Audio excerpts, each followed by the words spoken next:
Hi hello ನಮಸ್ಕಾರ ಎಲ್ಲ ಪ್ರೀತಿಯ ಚಾಲಕ ಮಿತ್ರರಿಗೆ. ಸ್ನೇಹಿತರೆ, ಸತತವಾಗಿ ಒಂದು ತಿಂಗಳಾಗ್ತಾ ಬಂತು ಕರ್ನಾಟಕ ಹೈಕೋರ್ಟು ತೀರ್ಪನ್ನು ಕೊಟ್ಟು. ನಾಲಾಯಕ ಭ್ರಷ್ಟ ಸಾರಿಗೆ ಇಲಾಖೆಯಲ್ಲಿ ಇರ್ತಕ್ಕಂಥ ಅಧಿಕಾರಿಗಳು ಮೊದಲೆಲ್ಲ ಬಾಯಿ ಬಿಟ್ಟರೆ ಬರೀ ಹೈಕೋರ್ಟಲ್ಲಿದೆ ಅಂತ ಹೇಳ್ತಿದ್ದಂಥವ್ರು ಇವತ್ತು ಹೈಕೋರ್ಟ್ ತೀರ್ಪು ಕೊಟ್ಟ ನಂತರದಲ್ಲೂ ಕೂಡ ಏನು ಕಿತ್ತುಗುಡ್ಡೆ ಹಾಕೋಕ್ಕಾಗ್ತಾ ಇಲ್ಲ. ಕಾನೂನುಗಳನ್ನ ಕಾಪಾಡಬೇಕು ಅಂತ ಇವ್ರು ಯಾರು ಬಂದಿಲ್ಲ ಗೊತ್ತಿಲ್ಲ. ಸರ್ಕಾರದ ಸವಲತ್ತುಗಳನ್ನು ಜೊತೆಯಲ್ಲಿ ಒಂದಿಷ್ಟು ಲಂಚವನ್ನು ಚೆನ್ನಾಗಿ ತಿಂದು ಇಡೀ ಇಲಾಖೆಯನ್ನ ಭ್ರಷ್ಟಾಚಾರದಲ್ಲಿ ತುಂಬಿ ತುಳುಕಿಸ್ಬೇಕು ಅಂತಾನೆ ಬಂದು ಕುಳಿತಿರ್ತಾರ ಕಾಣ್ತಾ ಇದ್ದಾರೆ. ಸರ್ಕಾರ ಎಲ್ಲ ಸವಲತ್ತುಗಳನ್ನು ಕೊಡುತ್ತೆ, ಮನೆಯಿಂದ ಓಡಾಡ ಗಾಡಿ, ಜೀಪು, ಬಟ್ಟೆ, ಬರೆ ಎಲ್ಲ ಪ್ರತಿಯೊಂದು ಕೊಡುತ್ತೆ. ಇನ್ನೇನು ಬೇಕು ಇವ್ರಿಗೆ? ಅದ್ರ ಜೊತೆಯಲ್ಲಿ ಭ್ರಷ್ಟ ಇಲಾಖೆಗಳು ಅಂದರೆ ಏನು ಕಂಪನಿಗಳಿದಾವೆ, ಈ ಕಂಪನಿಗಳಿಂದಲೂ ಒಂದಿಷ್ಟು ಬರ್ತದೆ. ಜೊತೆಗೆ ಅಲ್ಲಿ ಇಲ್ಲಿ ಹಿಡಿದಿದ್ದ ಗಾಡಿಗಳಿಂದ ಒಂದಿಷ್ಟು ಬರ್ತದೆ.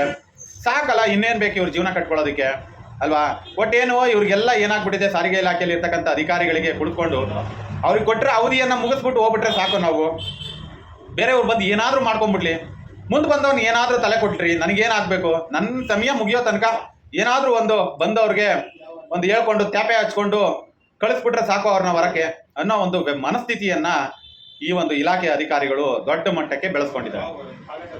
ಸಮಯ 30 ದಿನ ಆದ ತಕ್ಷಣ ಬೆಂಗಳೂರಿನಲ್ಲಿ ಬದುಕೋನು ಮನೆ ಬಾಡಿಗೆ ಕಟ್ಟಬೇಕು, 30 ದಿನ ಆದ್ಮೇಲೆ ಕರೆಂಟ್ ಬಿಲ್ ಕಟ್ಟಬೇಕು, 30 ದಿನ ಆದ್ಮೇಲೆ ನೀರು ಬಿಲ್ ಕಟ್ಟಬೇಕು, ಪ್ರತಿದಿನವೂ ಗ್ಯಾಸ್ ಹಾಕಿಸ್ಬೇಕು, ಪ್ರತಿದಿನವೂ ಕೂಡ ಊಟ ತಿಂಡಿ ವ್ಯವಸ್ಥೆಯನ್ನ ಮಾಡಬೇಕು, ಮಕ್ಕಳಿಗೆ ಶಾಲಾ ವಿದ್ಯಾಭ್ಯಾಸವನ್ನ ಕಲಿಸ್ಬೇಕಾದಂಥ ಚಾಲಕರುಗಳ ಜೀವನದಲ್ಲಿ ಇಷ್ಟು ದೊಡ್ಡ ಮಟ್ಟದ ಆಟವನ್ನ ಯಾಕೆ ಆಡ್ತಾ ಇದ್ದೀರಾ ಅಂತ ನಮ್ಗೆ ಅರ್ಥ ಆಗ್ತಾ ಇಲ್ಲ.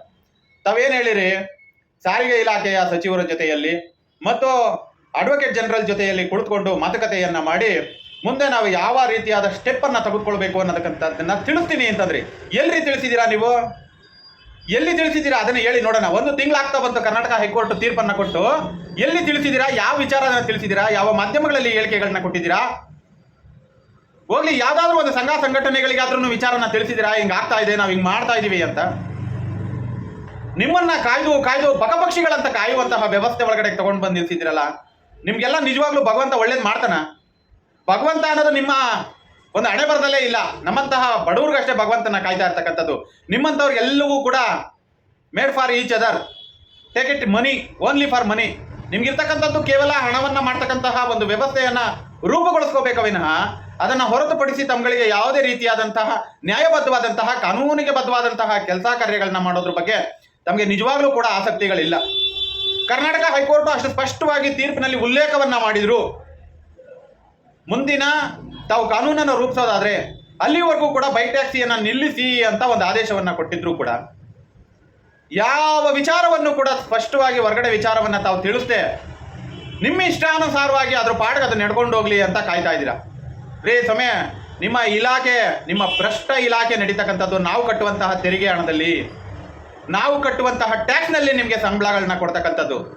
ಸತತವಾಗಿ 9 ವರ್ಷದಿಂದಲೂ ಕೂಡ ಕರ್ನಾಟಕ ಹೈಕೋರ್ಟ್ನಲ್ಲಿ ತೀರ್ಪು ಹಾಕೊಂಡು ಸರ್ಕಾರಕ್ಕೆ ಒಂದೇ ಒಂದು ರೂಪಾಯಿಯನ್ನು ತೆರಿಗೆ ಕಟ್ತಾ ಇರತಕ್ಕಂತಹ ಸಂಸ್ಥೆ ವಿರುದ್ಧವಾಗಿ ತೊಡೆತಟ್ಟಿ ನಿಲ್ಲಬೇಕಾದಂತಹ ಇಲಾಖೆ ನಿಮಗೆ ತೊಡೆಗಳೇ ಇಲ್ದಂಗೆ ಆಗೋಗ್ಬಿಟ್ಟಿದೆ, ನರಗಳೇ ಇಲ್ಲದೆ ಇರೋ ಥರ ಆಗೋಗ್ಬಿಟ್ಟಿದೆ ನಿಮ್ಮ ಇಲಾಖೆಗಳಿಗೆ.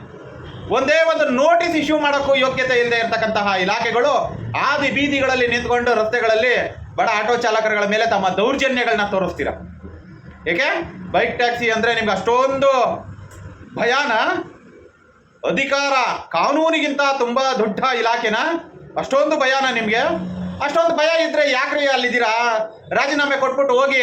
ಬೇರೆ ಯಾರಾದರೂ ಗಂಡಸರು ಬಂದು ಅಲ್ಲಿ ಕುತ್ಕೊಂಡು ವ್ಯವಹಾರ ಮಾಡ್ತಾರೆ, ಗಂಡಸರುಗಳು ಬಂದು ಕುತ್ಕೊಂಡು ಕಾನೂನನ್ನು ಕಾಪಾಡ್ತಾರೆ, ಯಾರಾದರೂ ಗಂಡಸರು ಬಂದು ಕುತ್ಕೊಂಡು ನ್ಯಾಯವನ್ನ ಕೊಡಿಸುವಂತಹ ಕೆಲಸ ಕಾರ್ಯಗಳನ್ನ ಮಾಡ್ತಾರೆ. ಇಷ್ಟು ಸ್ಪಷ್ಟವಾಗಿ ಉಲ್ಲೇಖ ಇದ್ರೂ ಕೂಡ ತಾವು ಯಾವುದೇ ರೀತಿಯಾದಂತಹ ಕ್ರಮವನ್ನ ಕೈಗೊಳ್ತಾ ಇಲ್ಲ ಅಂದ್ರೆ ನಿಮ್ಮ ಇಲಾಖೆಯಲ್ಲಿ ಎಷ್ಟು ಭ್ರಷ್ಟಾಚಾರ ದೊಡ್ಡ ಮಟ್ಟಕ್ಕೆ ತಾಂಡವ ಆಡ್ತಾ ಇದೆ. ನಿಮ್ಮ ಭ್ರಷ್ಟಾಚಾರದ ಜೊತೆಯಲ್ಲಿ ವಿಧಾನಸೌಧಕ್ಕೆ ಎಷ್ಟು ಹೋಗುತ್ತೆ ಅಂತಕ್ಕಂಥದ್ದನ್ನು ನಾವು ನೋಡಬೇಕಾಗುತ್ತೆ. ಅದ್ರ ಬಗ್ಗೆನೂ ಕೂಡ ಮಾತಾಡುವಂತಹ ಸಮಯ ಸಂದರ್ಭಗಳು ಬಂದಾಗ ನಿಜವಾಗ್ಲೂ ಕೂಡ ಮಾತಾಡಲೇಬೇಕು, ಮಾತಾಡೇ ಆಡ್ತೀವಿ. ಯಾವುದೇ ಕಾರಣಕ್ಕೂ ಕೈ ಕೊಟ್ಟು ಕುಳಿತುಕೊಳ್ಳುವಂತಹ ಕೆಲಸ ಕಾರ್ಯಗಳಿಗೆ ಬಿಡೋದಿಲ್ಲ. ಶಕ್ತಿ ಪ್ರದರ್ಶನ ಏನೇ 2023ರಲ್ಲಿ ಒಂದು ಶಕ್ತಿ ಪ್ರದರ್ಶನವನ್ನ ಮಾಡಿದ್ವಿ, ಅದೇ ಥರದ ಒಂದು ಶಕ್ತಿ ಪ್ರದರ್ಶನ ಮಾಡುವಂತಹ ಅನಿವಾರ್ಯತೆಯನ್ನು ತಾವೇ ಸೃಷ್ಟಿ ಮಾಡಿಕೊಡ್ತಾ ಇದ್ದೀರಾ. ಮುಂದಿನ ದಿನಗಳಲ್ಲಿ ಅದ್ರ ಬಗ್ಗೆನೂ ಕೂಡ ಗಮನ ಹರಿಸಿ ನಿಮ್ಮ ವಿರುದ್ಧವಾಗಿ ತೊಡೆ ತಟ್ಟಿ ನಿಲ್ಲುವಂತಹ ಗಂಡಸರುಗಳನ್ನ ಕರ್ಕೊಂಡು ಬಂದು ರಸ್ತೆಯಲ್ಲಿ ನಿಂತು ಹೋರಾಟವನ್ನ ಮಾಡಿ ತೋರಿಸ್ಕೊಡ್ತೀವಿ.